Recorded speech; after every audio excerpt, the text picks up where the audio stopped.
Now the turn of second pallet truck. Here will be only changing the wheel.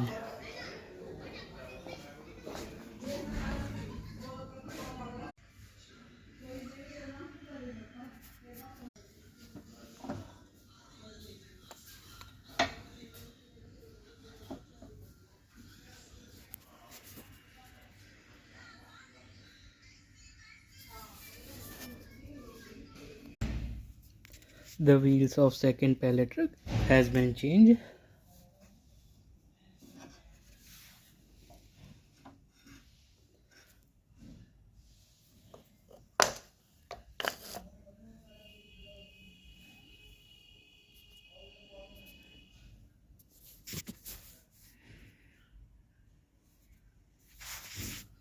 Now it is ready for work.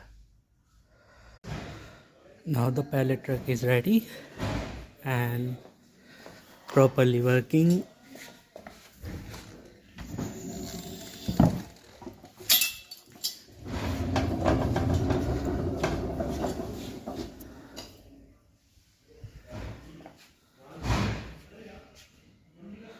Both of pallet trucks are ready for work.